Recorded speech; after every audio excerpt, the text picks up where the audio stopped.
Will the Honorable Premier please provide to this Honorable House a list of which ministers are full-time and which ministers are part-time? Thank you. Premier? Good morning, Mr. Speaker. Mr. Speaker, in regards to the first question, which the Honorable Minister just asked, if you would inform the Honorable House of the names of the full-time ministers. That's the question I have in front of me.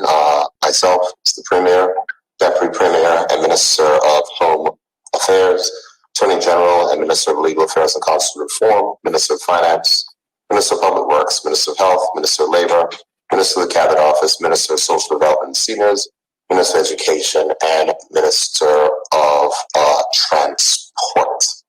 Mr. Speaker, I can also inform it goes to the second question, which asks the name of part-time ministers. However, at the time of this question was asked, one of the ministers mentioned was part-time, and as of yesterday, that minister is full-time, but I'll answer that in the second question.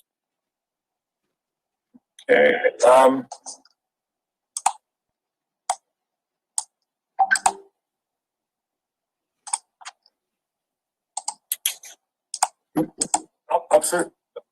Trying to unmute you. Opposition leader? Try and get you unmuted. You're unmuted now. I only had one question. Yeah, that's what I thought. It was just a two-part question. It was the same question. It just that it was written here. Full-time and part-time, just for the name. So you can name the part-time. So that's fine. Thank you very much, Mr. Speaker. Mr. Speaker, in regards to the question about part-time ministers, the Minister of National Security is serving as part-time and has been serving as part-time since her appointment to that position. And the Minister of Youth, Culture, and Sports was serving part-time until Wednesday when he came on as a full-time minister. Thank you. Thank you. No further questions. Thank you. The second question is from MP Dunphy to Premier, and it's 3 questions you have, all for all response. MP, it's your question. Good morning, Mr. Speaker, and good morning, colleagues. Mr. Speaker, there seems to be some confusion here, because when I sent in the questions on December 2nd, I asked that these questions be for written reply on December 11th. Okay, I can only go by what's here right now, and they all have an asterisk beside them. Mr. Speaker, if I may assist as well, I'm sorry. I don't know if the Cabinet Secretary did inform their offices, but due to the work that was trying to take place here this week, those questions will be deferred, but I'm happy to provide them by written answer to the member. We can either do it at the next House sitting, or I can get them to him sooner than that. But I do not have the answer to the question at this time. MP, the Premier has indicated that because of ongoing issues this week, they did not get done. But rather than wait till the next sitting, as this is the last sitting today for this session, he can have the written answers provided for you very soon. That certainly is acceptable, Mr. Speaker, and I thank the Premier for that undertaking. Thank you very much. That brings us to the close of the written questions. We now move on to the questions based on today's statements. The first minister who has questions to his statements this morning is the Deputy Premier. Deputy Premier, in reference to your statement on Bermuda Ocean prospects, you have 2 members, the opposition leader and another member. Opposition leader, would you like to put your question first? Thank you very much. I see, Mr. Speaker, that the Wyatt Institute is involved in the Marine Spatial Plan, which basically oversees marine usage plan and conservation. Can the minister tell us why Wyatt Institute was chosen, and was there a tendering process?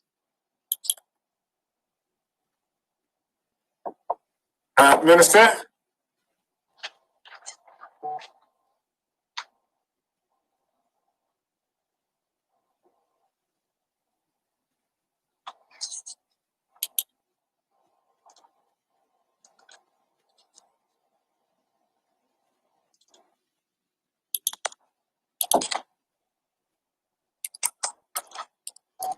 Minister?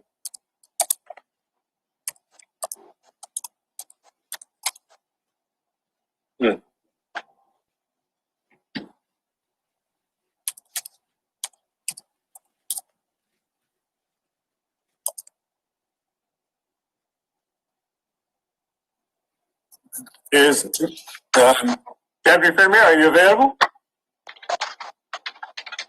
Okay, we're going to move on to the next statement, and then we'll come back to the Deputy Premier. Is that okay for you, Honourable Member? Yes, that's fine. Okay. The next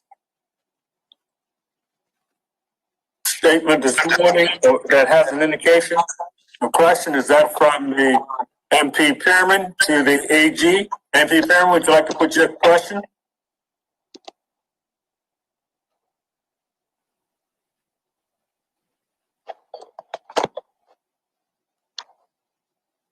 MP Pearman? Thank you, Mr. Speaker. Can you hear me? We can hear you, we don't see you. Can you see me now? See you now, correct? Thank you very much, Mr. Speaker. Will the Honorable and Learned Attorney General address, this is the statement that she gave in relation to the Legal Aid Office. Yes. And at page 3 of the statement, she indicated that recruitment drives are still underway to fill the post substantively. And I'm quoting here from her statement, quote, in the interim, the Legal Aid Office has been staffed temporarily by qualified barristers with a professional experience, etc. My question for the Honorable and Learned Minister is, has this temporary staffing led to increased costs for the legal aid budget or department or office? Thank you. AJ? Thank you, Mrs. Speaker, and thank you, Member. No, it has not. The posts are vacant, and the staffing by consultants has been taken out of that vote for the vacant posts and paid at that rate. So there's been no increase. Supplementary or new question? Thank you. Supplementary, please, Mr. Speaker. Continue. When is it anticipated that the temporary consultant will finish in post and a permanent person will be hired into that role at the Legal Aid Office? Mr. Speaker, we actually undertook a recruitment drive, I believe, last year at the beginning of this year, and unfortunately, the applications favored 3 non-Bermudian appointees, and that wasn't an option for that office, particularly where we have Bermudians who are in need of work. We are starting recruitment again, so I'm hopeful that by April we will have substantive post holders. Okay. Second supplementary or new question? New question, please, Mr. Speaker. Go ahead. Thank you. Will the Honorable and Learned Minister, in page 4 and 5 of your statement, you deal with the budgetary items and constraints in relation to the budget generally. Has the Honorable and Learned Minister, has the department more broadly considered ways to increase revenue into the department, and more specifically revenue into the department through the raising of court fees? That actually, thank you for that, Member. Mr. Speaker, that actually is a very topical conversation that we're having right now in the ministry, because the court fees are in fact very low. So I will be able to inform this Honorable House of the progress made in that regard when we return. Thank you. Supplementary or new question? Yes, supplementary. Go ahead.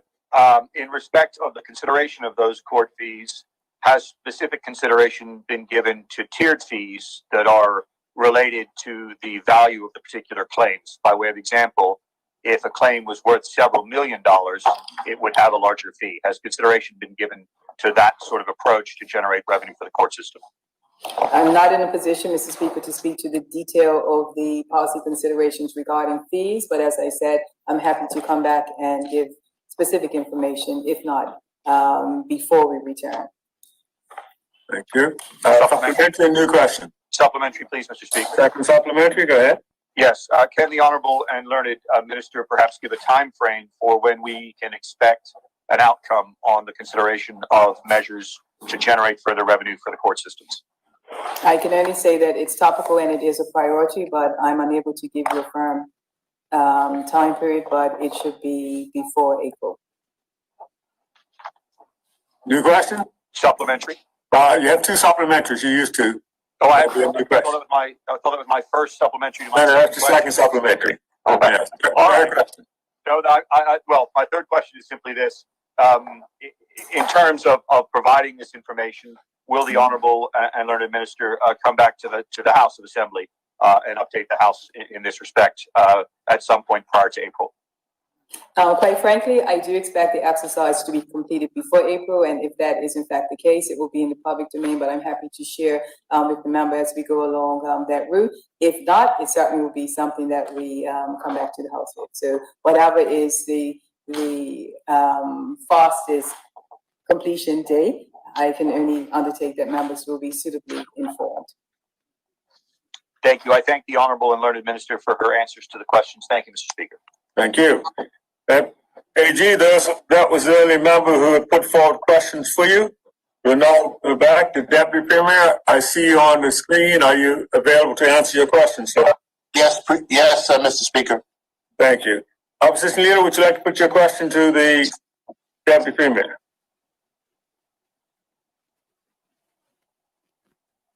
Let's see if we can unmute you. Okay. Yeah. It's here now. Oops. You're muted again. Okay, yeah. Don't touch. Mic's open now. As we all know, the Marine Spatial Plan is a marine usage plan and conservation plan. Can the minister tell us why the Wyatt Institute was chosen and what tendering process did we use to engage them? Premier, Deputy Premier? Mr. Speaker, this was the subject of ministerial statements previously, and all the member needs to do is to go back in the record and find my statements about the announcement of the Waite Foundation being a part. And I think the honorable member knows the history around this already because he was an environment minister when the Waite Foundation approached the Bermuda government. So he actually knows the history around this. And it came out of the Ocean Risk Conference some years ago, the introduction to Waite to Bermuda. And it was from that when we became government, the Waite Foundation came to us with an interest in moving forth with developing a marine spatial plan for Bermuda. They're the ones who came to us with the offer. And this was not a process where was an open bid because this is their work that they do for a variety of jurisdictions around the world. So it wasn't the subject of any tendering process as such. This is the work that Waite offered to do for us. We are not having to pay any money for it. They are doing it because this is their mandate that they do around the world globally with promoting sustainable use of the oceans and also protections of the ocean in a balanced manner. Thank you. Okay, but the honorable member knows the history of this, so his question is rather redundant. All due respect, Mr. Speaker. Thank you, Premier. The member has a right to get an update if he can relate it to the statement that's put today.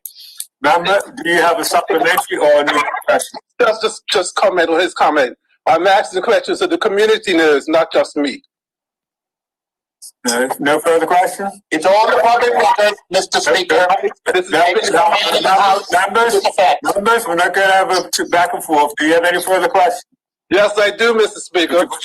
A new question or supplementary? It's a new question. Second question. My second question, the minister speaks to the blue strategy. To me, a strategy is part of a plan. So can the minister provide details on where he stands on the Blue Marine Economic Development Plan?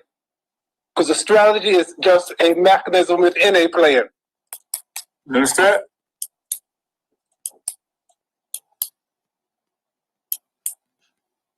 Minister? Mr. Speaker, I'm just getting my video started again. Sorry. Okay. That term is his term. That is not the term that was referenced in my statement. My statement references to the blue economy. That is the only term that we've used.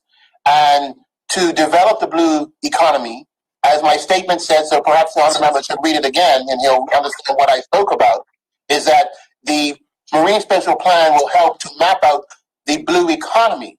And as I outlined, there are 13 different industries which will be the subject of what we look at and how those industries can be maximized within the exclusive economic zone.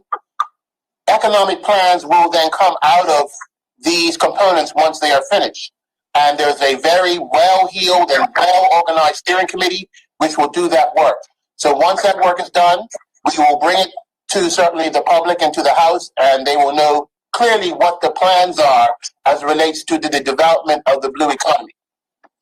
Thank you. And will Wyatt Institute be... Is that supplementary? That's supplementary. Yeah. And so will Wyatt Institute be involved in the development in the marine economic development plans? The name is pronounced Wait, not Wyatt. Okay, I take your correction. Yes, they have pledged to work with Bermuda for the long term to make sure that this and our blue economy strategy and is implemented and works to the best interest of all Bermudians, and that Bermudians are at the forefront of the benefit from the blue economy and all the plans and strategies that will come as a result. Supplementary? Yes, that's your second flop. So, yeah. So for the marine economy, have they also engaged with us at no cost? Wait's engagement, as I said before, and the honorable member can go back in the House record and read all my statements in relation to this. Wait's work is being done free of charge for Bermuda. They are a foundation that does this globally. It can be well researched if he so wishes. And they are doing the work free of charge. They're providing the expertise, they like technology and resources to achieve this goal. We are not paying for it. Thank you, Mr. Minister. any further questions? No, I don't have any further questions. Thank you. There's another member, Minister, who has questions for you. MP Dunkley, would you like to put your questions to the Minister? Thank you, Mr. Speaker. To the Honorable Minister, on page 4, you mentioned our nearshore, our exclusive economic zone, and the great potential for renewable energy development. You go on to talk about 3 different areas that can be captured in the ocean: the technologies, offshore wind, floating solar, and tidal power, ocean wave, and ocean thermal energy conversion.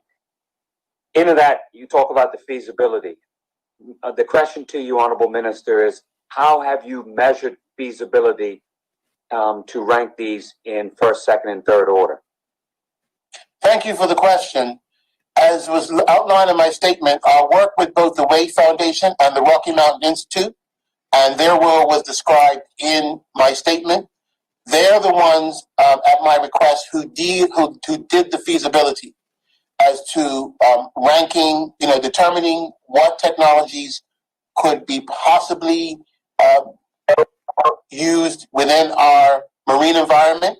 They assessed their performance globally and then rated what will be most applicable in Bermuda. Based on their assessment, and even though I mentioned 4, the 2 top technologies that they felt would be applicable to Bermuda were floating wind and floating solar. So they did the assessment, both the Rocky Mountain Institute and the Wade Foundation together, and presented a assessment to the government on that basis.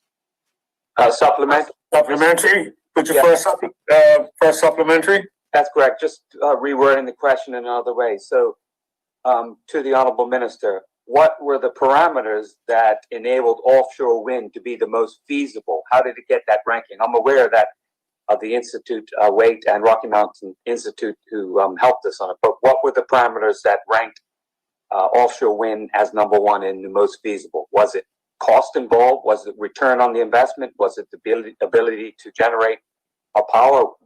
What gave it the number 1 ranking? Wind was ranked high because of, 1, its ease to deploy, and the likelihood is that it will be the most productive as it relates to energy generation and would perhaps be the least invasive in our environment. And also its performance elsewhere, which is well proven. It's a proven technology. And in other jurisdictions, offshore wind has provided great success with jurisdictions moving away and severely decreasing in a positive way their use of fossil fuels. Floating wind, because we're looking for opportunities that will be the least invasive on our very delicate environment. So floating options are what we're looking at. Floating wind is, over very recent years, been proven to be successful and in a number of parts of the world, and in conditions also, Honorable Member, Mr. Speaker, that actually will work well in Bermuda, even with our very variable climate conditions, which we're exposed to hurricanes. Wind performs well in very harsh conditions, such as we would know that in the North Sea area, wind is quite well used in Europe and other places, and is doing well. That would work also here in Bermuda. So these are technologies that have been proven, that actually have shown to perform well in conditions not so different from Bermuda, and their yield on energy efficiency and production are high, which is the reasons why it was highly rated. Just some of the reasons, but that certainly are some of the key reasons why wind and floating wind was rated so highly as a potential opportunity for Bermuda. Thank you. Supplementary, new question. Second supplementary, Mr. Speaker. Yes. Yeah, in regard to the feasibility study for these technologies, was the cost versus the benefit weighed in as an important factor in the feasibility? Yes. Okay. Second question. Yes, and I can give an example. Second question. Okay, I can give an. You can move on. It's ready to put a second question. Okay, because I can give an example that would be helpful. I'm happy to hear the example, Mr. Speaker. All right. Okay, for instance, wind is obviously a proven technology, but if we were to go the way of deploying wind, and as I mentioned, that would be stationary, and where the pylon would be implanted into the seabed, that will be costly, and that actually makes wind extremely costly and somewhat prohibitive for Bermuda, despite its benefits. But if we go with a floating option, it is less invasive, but we still get the benefits and the energy efficiency and yield that wind would provide. So going floating wind, contrary to the wind where you have the stationary pylon, that makes wind more attractive, more affordable, because Bermuda's isolation as a jurisdiction also brings heavy cost to the deployment of these technologies. But having floating options makes that deployment a lot cheaper. Would you like to put your second question now? Thank you, Mr. Speaker. Mr. Speaker, in regards to floating solar, it appears we still have plenty of opportunity for solar on the island. The cost-benefit analysis between floating solar and solar on the island, can the minister please provide some detail on which one comes out ahead on that, floating solar or solar on island? Actually, solar on, terrestrial solar does come out slightly less costly than floating solar, only because, and the only difference in contrast is that the apparatus that you would create to have the solar floating is a lot more costly than the apparatus you would need to deploy solar on a terrestrial basis. That's the only difference. As it relates to efficiency in energy production, there is no difference. The only cost variable that has a higher cost to floating solar is the apparatus that you must construct for it to float, which is a lot more costly than bolting a solar panel to your roof, for obvious reasons, which I think the member would understand. Is it supplementary or new question? Finished on this statement, Mr. Speaker. Thank you. Thank you. Minister, Deputy Premier, that's the last questions for you on your statements. Thank you very much. No problem. The next statement that has questions this morning is a statement by the Minister for National Security. Minister, you have a statement from MP Dunkley. MP, would you like to put your question? Thank you, Mr. Speaker. To the Minister of National Security in regard to the Treatment Offenders Board report. The minister has tabled it today, and she says in the first paragraph, in accordance with Section 8.1 of the Treatment of Offenders Board Act 1970 and the Correctional Rules 1980. Mr. Speaker, that section also says that the report should be tabled as soon as possible after the 31st day of January in any year. So we have two reports today, the year for 18 and 19. Can the Honorable Minister please provide a reason why the 2018 report is so late? And I can understand the 2019 report because we've been in the middle of COVID, but just a question on the 2018 report, sir. Minister? Yeah, Mr. Speaker, the member is correct. It does say that the board shall, as soon as possible after the 31st day of January in any year, make to the minister a report on the exercise and performance of the functions of the board. I don't know why this report was not tabled prior to now, and I think that it would have been before my time, but I am tabling it now to regularize it, and going forward, we hope to have the report submitted in a more timely manner, because it does say anytime after January 31st. Thank you. Supplement. That'll be your first supplementary? Yes? Correct, Mr. Speaker.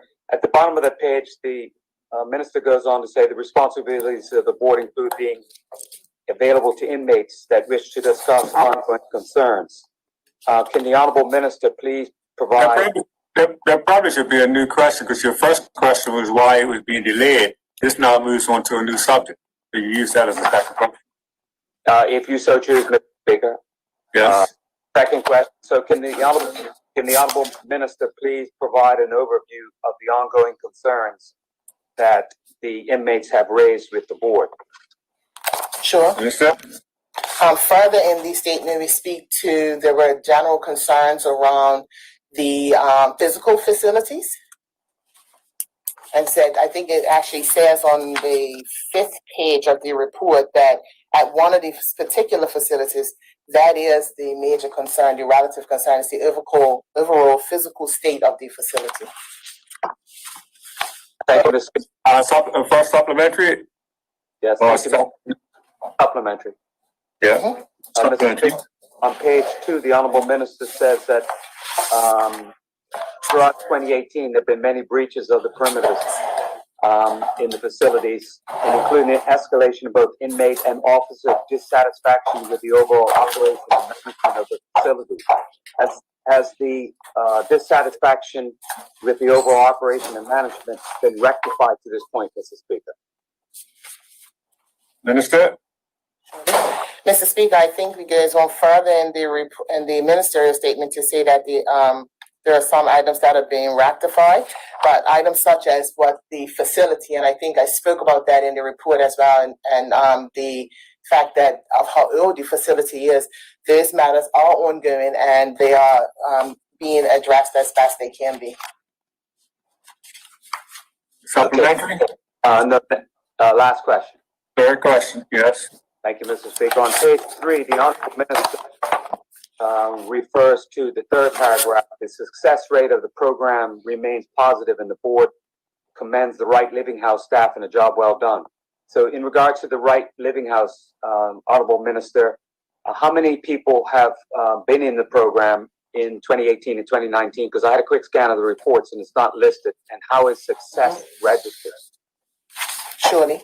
I don't have that number, so that is a number I can endeavor to get to you, but I can say to you that in my very short time of being here, there was a graduation for a young man, I believe in September, and he graduated from the Right Living House, Mr. Simmons, and he spoke highly about the program and what the actual program did for him, and he encouraged the other members of the program to get their lives on track, and that it was so much more to life to live for, and that he was actually quite an inspiration to everyone who was a virtual graduation, and he was an inspiration to all the persons who were in attendance on that day. I think I appreciate the minister's reply and the supplementary or yes, supplementary. It's a supplementary. Your first supplementary on this question. Yes, Mr. Speaker. In general, in regards to prisons, security breaches. Is the minister comfortable we're making progress on reducing those? And I don't want to get into security because it's confidential, but just is the minister now confident that security breaches are being reduced?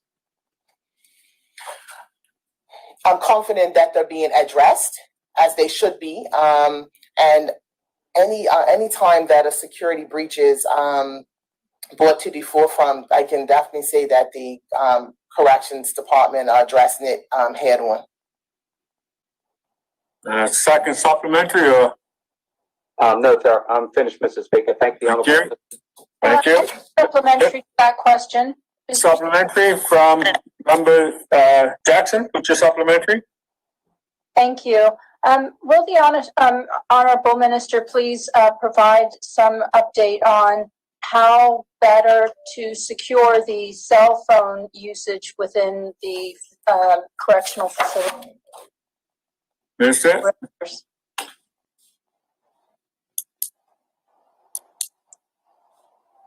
Mr. Speaker, I didn't hear the last part. I think the question was basically in the report you made reference to that one of the offenses that seem to take place in prison is the use of cell phones or cell phone parts members were made to court with. The question is what can be done to tighten up on that? Okay. The report speaks to the fact that the officers address the contraband, and cell phone would be considered one that too. Without getting into what their internal processes are, so they are aware that the cell phone is probably one of, if you look in the reports, I think cell phone is the highest infraction. And so they continue to be diligent and put their processes in place on bringing that number down. Thank you. Supplementary? Good. Minister, that brings us to the end of questions for your statement this morning. The next statement that has questions is a statement by the Minister of Education. Mr. Opposition Leader, would you like to put your question to the Minister of Education? Thank you, Mr. Speaker. The Minister of Education indicated that he has the Education Authority Development Committee. Can the minister confirm the number of meetings that committee has had to date? Thank you. Minister? Mr. Speaker, that committee has been meeting once a week for approximately the last, since about a week after the election, but I would have to confirm the exact number of meetings. Okay, supplementary? Can he name... Supplementary or new question? Supplementary. Yes. Can he name the members of the committee? He's given positions, but I want the names of the individuals. Mr. Speaker, I have given that it is members from the Bermuda First Education Committee. It is members from our education consultants, and it is the chairman and deputy chairman of the Board of Education.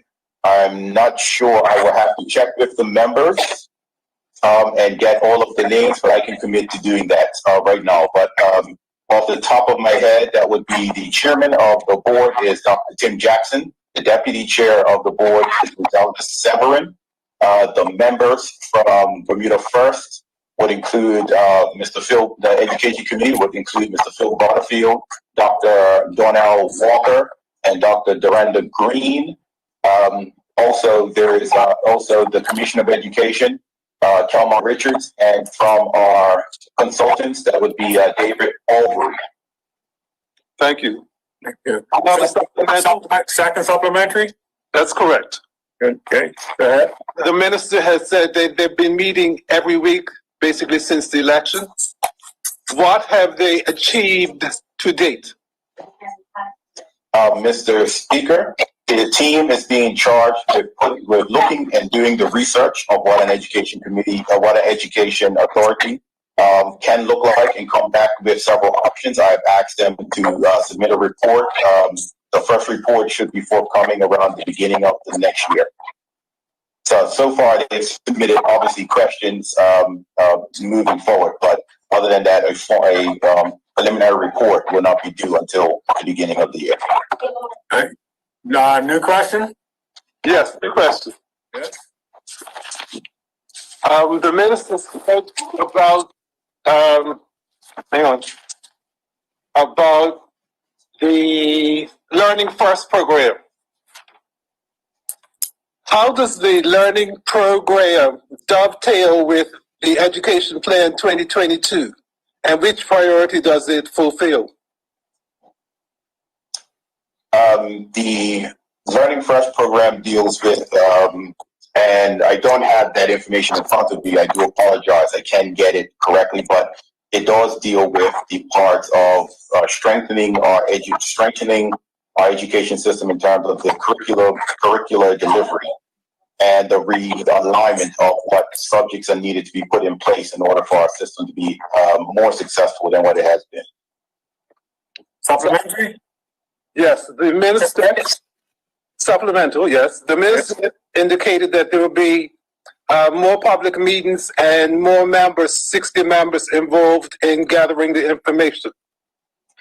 Is this a duplication of the public meetings that we have and the information that we secured from the Plan 2022? No, it is not. Okay. Supplemental, why is that? Seconds up. Go ahead. So what is the difference? The difference is Plan 2022 was something that was created to develop a strategy moving forward and talk about the things that the Bermuda public wanted to see within their education system. What we are doing now is something entirely different, as we are now utilizing these meetings and Learning First to develop what the plan is moving forward. I believe the member mentioned earlier that a strategy is not in place without an actual plan. Plan 2022 was just a strategy of what should be in place. What we are doing now is creating the plan of what needs to happen. Okay then, thank you very much. New question? Yeah, I'm finished, thanks. Thank you. Minister, you also have questions from MP Jackson. MP Jackson, would you like to put your question? Mr. Speaker, very short questions. Will the Honourable Minister please provide some insights to the independence of the Education Authority? Once the committee finishes its deliberations and presents a report, then I'll be sure to put forth what the recommendations are and which way the government will pursue. Supplementary? I have a second. Your second supplementary of it? No, I have a second question. Second question. Oh, yes. Go ahead. My second question is, given that there seems within this ministerial statement quite a few expenses in the reform, I'm just wondering what is being done to prepare to find the money to pay for the renovations and other costs involved in the overall reform? And I thank that member for that question because it's one that does come up. We are in the process of designing the system as it moves forward and coming up with the plan of what the system will look like. Once the consultation is over and final decisions are made around what exactly will happen in terms of what I said when I spoke about parish schools, the phasing out of middle schools, the consultation will govern how that will look, what schools will remain, what schools won't remain, what schools will be refurbished, etc. And so there is forward looking onto how those will be accomplished, but it is a bit unfair to say exactly how and what will be spent until we have until we're to a point where we know exactly which schools need to have what needs to be done. But moving forward, it is something that we do keep in mind, and we are looking at several options on how we can move forward with that. Thank you, Minister. I have a final question. Question? Yes. Given you had mentioned COVID-19 in your ministerial statement, and so I'm curious what programs, especially from a digital perspective, will be formally introduced into our future education reform to allow for what could potentially be a longer term remote online learning environment, and what is being done to prepare teachers and students for a future in the digital world within the education reform. Thank you, Minister. Thank you, colleague, for that question. I cannot recall word for word, but I will advise you to go back to my ministerial statement that I gave last week that spoke to the digital preparations that's taken place, and it spoke to remote learning and what has been done to date. During the summer of this year, classes and professional development was done with teachers to develop their skill sets on the digital formats that we like to move to. I also spoke last week about the ordering of the Chromebooks and the pilot programs that have been going on right now at 2 primary schools in the event that we do move towards digital. The idea has always been to combine digital and in-classroom learning. And so COVID has just made us accelerate those particular plans. But the ministerial statement that I delivered last week was very, very clear and articulated on what has been done to date, what are we looking to do in the future, and it also went into the types of programs such as Google Classroom, Schoology, the Power School app, and all of those types of things, and how they're being utilized now. I can say from a personal standpoint, my daughter, who attends Whitney Institute, is home working, and she's actually sitting right across from me, and I have observed her using the Schoology. She's on Zoom lessons, and she's able to draw her worksheets down from the computer, print them out here at home, or work on them directly on the computer. So there are things that are in place. There are processes that have been done, and we are not where we want to be, but we are still putting the resources in place so we can get our teachers and our students to where we need them to be in this 21st century learning. Thank you. And you asked all 3 of your questions, so thank you, Minister. Those were the end of the questions for you. We now move on to the next statement. Thank you, Minister. The Minister has questions this morning is Minister Hayward. A member would like to put a question to you in reference to your statement this morning. MP Richardson, would you like to put your quick question? Yes, thank you. Yes, thank you, Mr. Speaker. Go ahead. Would the Honorable Minister inform this Honorable House, pursuant to a statement, he said, this is an exercise used to persuade offenders to commit to reimbursing the public purse. He was talking about outstanding fees or outstanding overpayments that have been detected by the Department of Financial Assistance. And I'd like to inquire with him, what are the remedies when cases of fraud or other abuse have been detected? Minister? So for individuals, when it has been detected, sometimes they are removed from the system for a period of time, depending on the offense. There's also prosecution that takes place through the AG's chambers where we attempt to get money back from individuals. Sometimes the fraud is not just with financial assistance clients, but vendors that provide services to those clients. You want supplementary? Yes. New question, Mr. Speaker. New question? Go ahead. Again, thank you, Honorable Minister. I noted in the annual report and in your statement that there are overpayments of $413,000 currently owed to the government. And given the current economic climate, are you intending to pursue collection of those outstanding fees? Certainly, collection of overpayments is an ongoing process. And as indicated in the report, we work closely with the AG's chambers to recoup the funds on behalf of the government. Thank you, Honorable Minister. None for me, Mr. Speaker. Okay, thank you for your questions. Minister, that's the end of questions for you. The next statement that's questions this morning is that for the Minister of Health on their statement this morning. Minister Wilson, MP Dunkley has questions for you. MP, would you like to put your question now?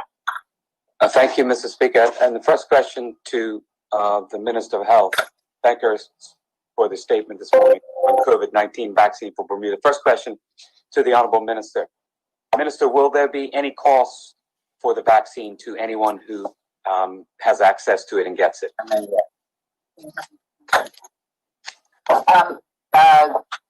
Mr. Speaker, that matter with respect to cost hasn't been determined yet. If there is a cost that's going to be associated with it, or alternatively, whether there'll be reimbursement fees to the insurance companies, that matter hasn't been finalized. However, I can advise, Mr. Speaker, that when that is a conclusion and a determination has been made, I will make that matter public and present it to the House. And supplementary? Yes, Mr. Speaker, supplementary. On page 6, the Honorable Minister talks about vaccine for travel. Does the Minister anticipate that you will have to be vaccinated for COVID-19 to be able to travel?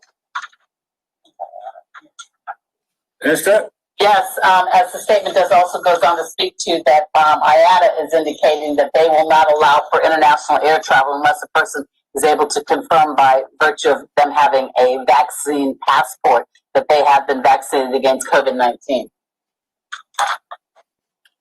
Supplementary? Or new question? New question, Mr. Speaker? Second question, go ahead. Yes, second question, Mr. Speaker. And we're now on page 2 of the Honorable Minister's statement.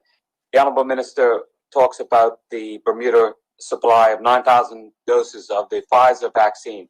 And the Minister did talk about the gracious donation by BIOS of their low temperature storage units, ultra low temperature storage units. Can the Honorable Minister give assurance to this House that the shelf life will be maintained through the whole process of shipping from the original point to Bermuda, maintain it in the ultra low temperature, and then to doctors' offices, and then actually when it's applied to people? Obviously, I understand this vaccination has a shelf life, and the ultra low temperature is a critical part of that. So can the Honorable Minister give some assurance on shelf life and how we're going to make sure that we keep it so it is good when used? Minister? Yes, Mr. Speaker, that deals specifically with the cold chain process, which we have been intimately involved in. I think if honorable members might have seen, I believe it was United Airways is actually one of the first airlines that was actually assisting in facilitating the transport of the Pfizer from Europe to America and Canada. So part of that cold chain will include the level of refrigeration required for the shipping, as well as upon arrival. As I indicated, we will be utilizing some of the BIOS freezers as well as our own from the Ministry of Health. So the cold chain is a critical element of ensuring that the vaccine remains at the recommended level of refrigeration so that it can be distributed amongst our population. Thank you. Is supplementary or new question? Supplementary, Mr. Speaker. In regard Supplementary, go ahead. in regard to shelf life of the vaccine, is there any known way at this time if the applicant will be able to be aware that the vaccination has gone bad or the shelf life has expired because it hasn't been handled properly? Minister? I do not have that answer. I understand the shelf life. I believe I don't have that information, Mr. Speaker, but I will undertake to provide that to this honorable member. Thank you. Thank you. I asked that question. I appreciate the answer because depending on various temperatures stored, the shelf life is changed. So I think it's critical that we know. The minister indicated she'll get the information for you. She didn't have it right offhand. Thank you, Mr. Speaker. Mr. Speaker. Third question or second song? Third question, Mr. Speaker. Yes. In regards to the vaccine, the minister has mentioned that 9,000 doses will be available from Pfizer and that 20% of our population will be covered by doses from the COVAX facility. So assuming, Mr. Speaker, that 20% is 12,500, 12,500 and 9,000 doses of Pfizer. Question to the Honorable Minister, what percentage of the population does the Honorable Minister believe we will need to vaccinate, or what will the demand be for vaccinations? Minister? Thank you, Mr. Speaker. As my statement indicates, we would be looking towards a minimal of 60% of our population to be vaccinated. Supplementary? Yeah, supplementary, Mr. Speaker. So based on that, is the minister comfortable that we can access more of the vaccine in a relatively rapid period of time after the 9,000 used and the 20% is used? Yeah, this is a matter of public record. I've spoken about this, in fact, as recently as last week. The COVAX facility will allow us to acquire more vaccinations as per our need. And with respect to the vaccination that we're getting through Pfizer, through Public Health England, they've indicated, the United Kingdom has indicated their commitment to supplying all of the OTCs with a proportional amount of which they receive for their own nation. So we do not anticipate any challenges with respect to having sufficient supplies. Thank you. Is the second supplementary? No, thank you, Mr. Speaker. I appreciate the minister's response. Thank you. That brings us to a close of the question period. I note that it's now 12:20, and so we still have 10 minutes left in that question period. I'm going to carry that over to the additional statement that will come later on today, and if depending on the statement, I may add a few minutes onto that time period so that full questions can be put to that statement at the appropriate time. With that said, it's 10 minutes to 12:30, which are 9 minutes left now. We can start the congratulations and obituary speech